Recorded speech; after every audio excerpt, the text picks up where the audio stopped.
Hello everyone, I'm Nick Fortin, Deer and Moose Project Leader for the Vermont Fish and Wildlife Department. In this presentation, I'm going to cover the science and reasoning behind the department's 2022 moose harvest recommendation. But before we get into the 2022 recommendation, I want to quickly touch on the results from last fall's moose hunting seasons. In 2021, we issued a total of 100 moose hunting permits, all in Wildlife Management Unit E, which is the same permit allocation we are recommending this year.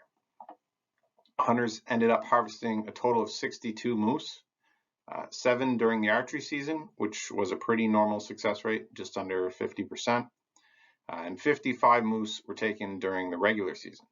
So we actually saw pretty good success rates here. 77% for either sex permits is a little bit above average, and 53% for antlerless only permits is about what we expect to see.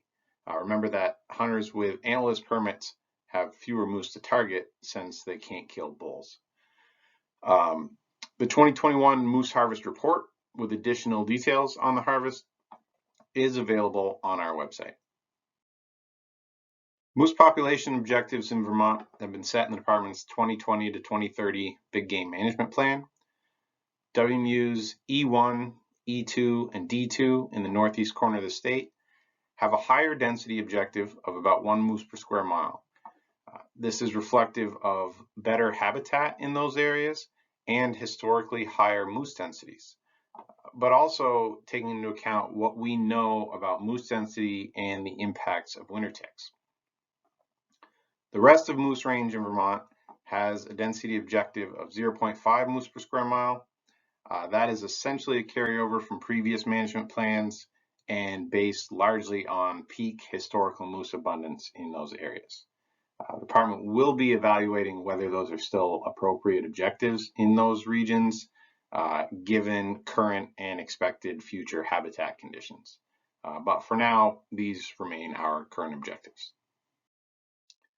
And when we look at current moose density estimates for each wildlife management unit relative to those population objectives, shown as the blue lines in this figure, we can see that in most of Vermont, populations are not only below objective, but also below our established moose hunting threshold, which is shown here in orange. So those hunting thresholds were also set in the big game plan, and they're about, well, they are 75% of the population objective.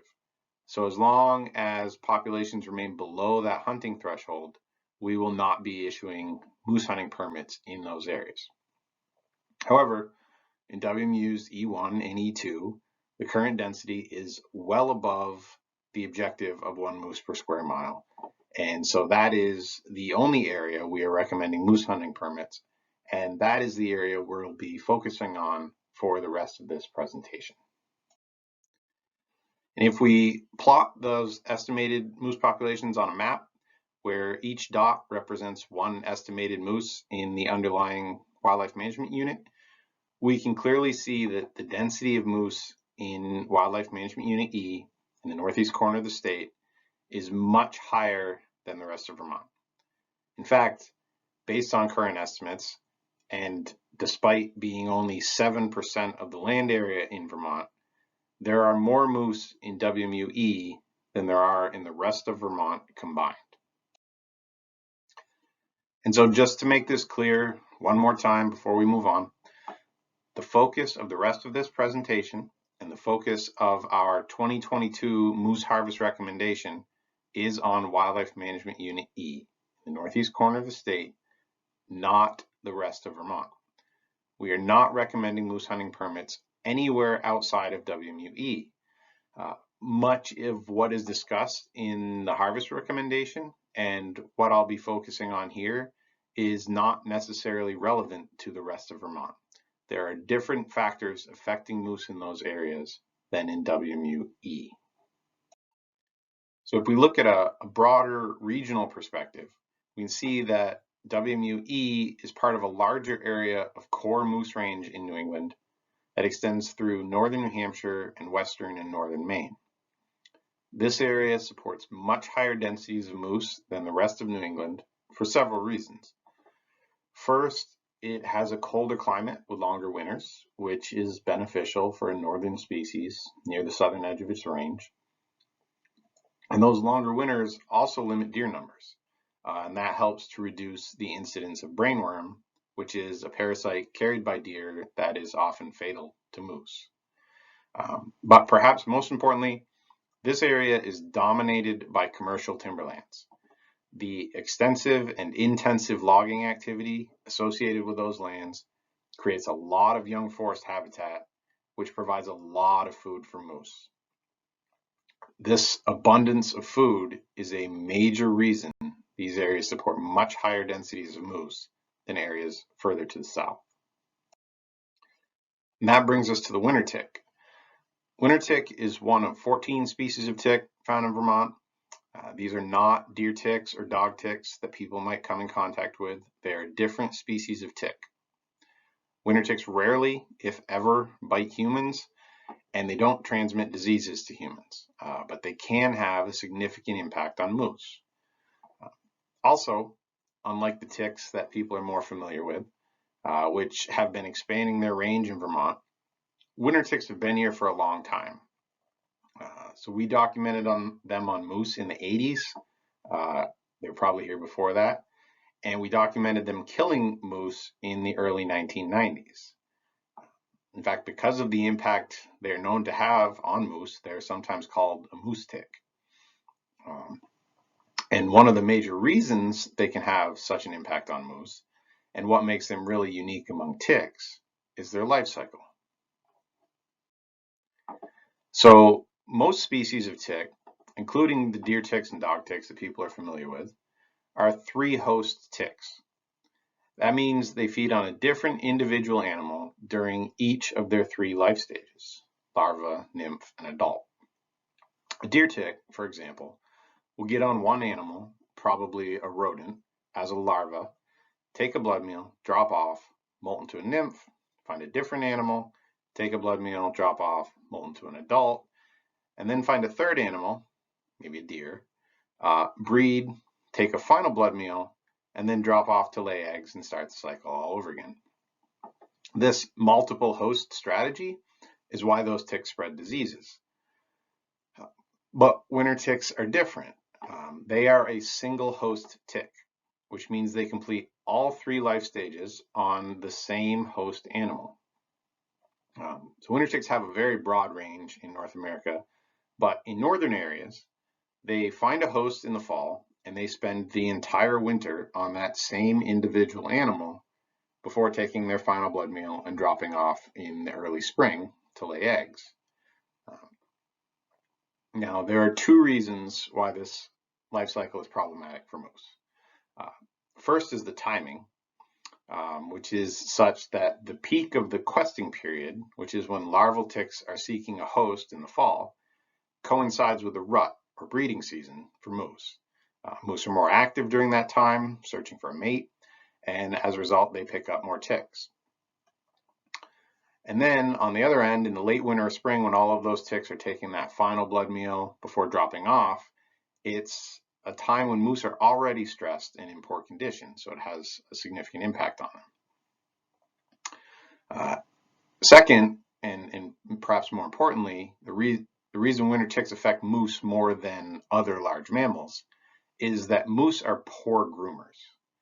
So moose evolved in northern areas without external parasites like ticks, and as a result, they do not habitually groom themselves like most other mammals. Now, a winter tick has to spend 5 to 6 months on the same animal during the winter. An animal that regularly grooms itself is going to remove most of those ticks during that time, and since it's winter, the ticks that get knocked off will die. In the case of moose, by the time they notice the ticks, they're carrying tens of thousands of them. Most of them have already molted into adults and are well attached, and it's too late for them to do anything about it. So, because moose carry so many more winter ticks than other animals, it's the abundance of moose that has such a significant influence on the abundance of winter ticks. To further illustrate why high moose densities result in high winter tick densities, Let's consider this example. So keep in mind that questing winter tick larvae aren't out there chasing after moose. They're only able to move a few feet, essentially up and down vegetation, and so they rely on a moose or another host to walk by and pick them up. So if there are more moose on the landscape, the likelihood of those larvae being picked up is much greater. So with more moose, more larvae get picked up, and the greater number of moose collectively pick up a greater number of ticks. And so there are more ticks to drop off in the spring and lay eggs and start the cycle all over again. On the other hand, at lower moose densities, fewer of those questing larval ticks in the fall are going to be able to find a host, and the lower number of moose are going to collectively pick up a lower number of ticks, and therefore fewer adult ticks will be dropped off in the spring.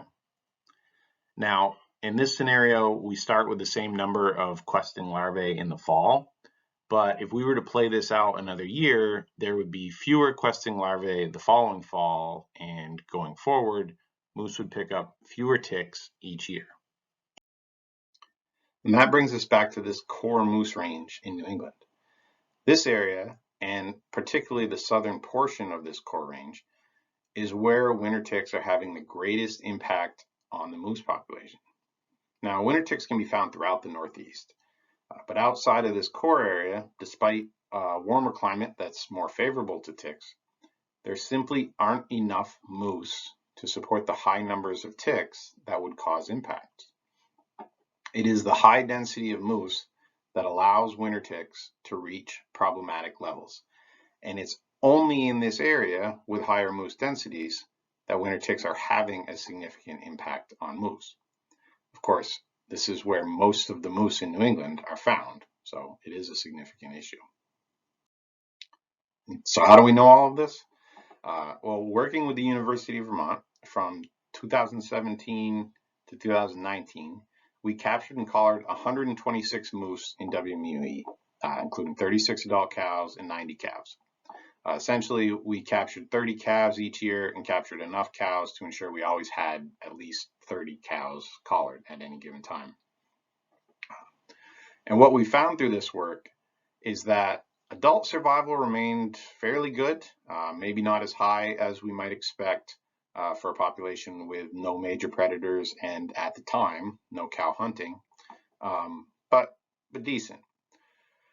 However, those cows were debilitated by winter ticks, which caused them to produce fewer calves. Those calves had low survival through the summer, and in winter, about half of the calves that we collared in January, at about 8 months old, died before their first birthday. Most of that due to heavy winter tick loads. And while we learned and are continuing to learn a lot from this effort, it's also important to note that we're not alone. Our project was conducted concurrently with similar efforts in New Hampshire and Maine.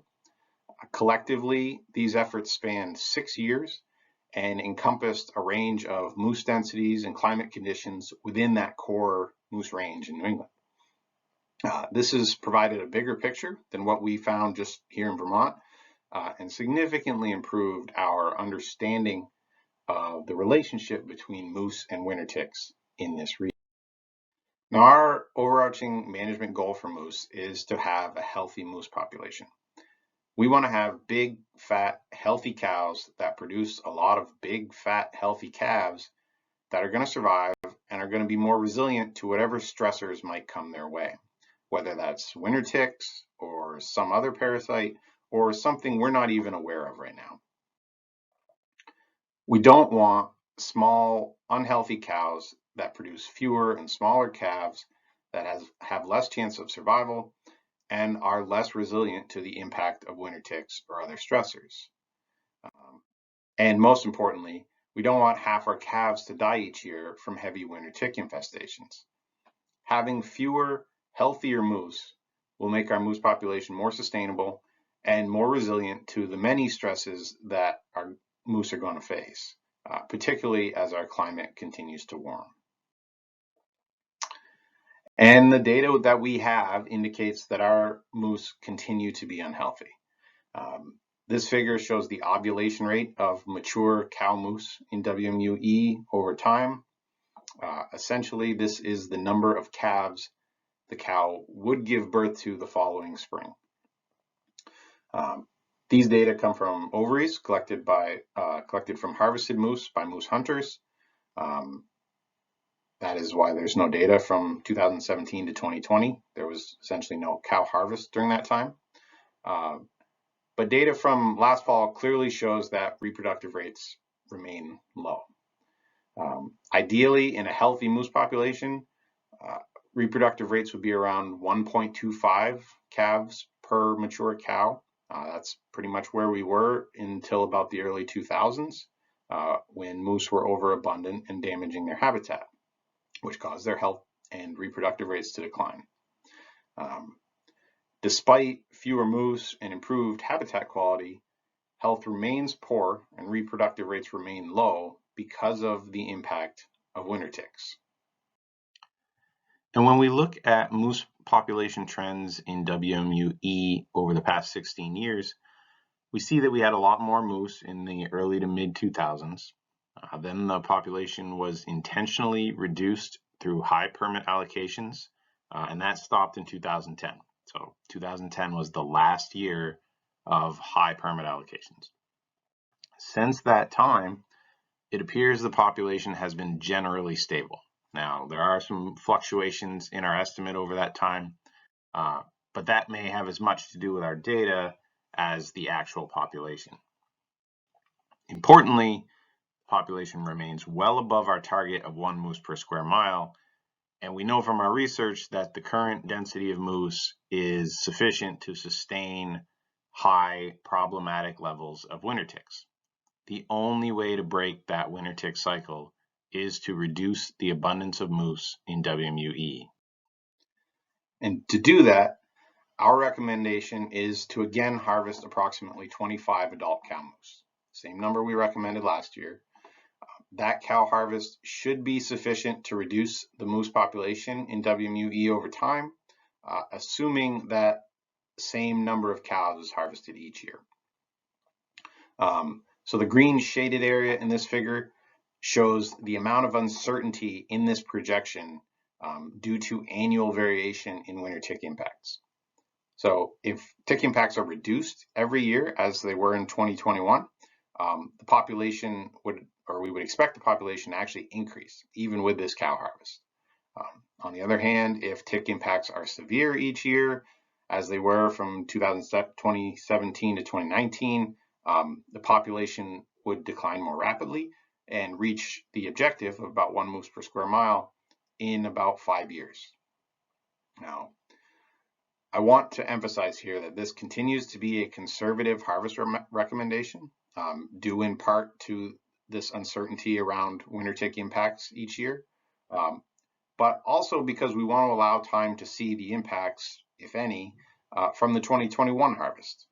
It may take 2 or 3 years for that harvest to actually begin impacting the trajectory of the moose population. So maintaining a consistent harvest each year allows us to better assess what effect our harvest is actually having on the population. That said, ideally, we would like to improve moose health as quickly as possible, and that may require reducing moose numbers more quickly. A higher annual moose harvest may be necessary in the future to reduce the moose population within a reasonable time frame. So to achieve that desired harvest of 25 adult cow moose, we are again recommending the issuance of 100 total moose hunting permits. The breakdown by season, permit type, and WMU is shown here. What's most important here is that 40 of these permits are for antlerless moose only. This allows us to achieve that desired cow harvest without putting too much pressure on the bull moose. Essentially, it allows us to achieve a roughly equal harvest of bulls and cows. For more information on moose management in Vermont and the department's 2022 moose harvest recommendation, visit vtfishandwildlife.com.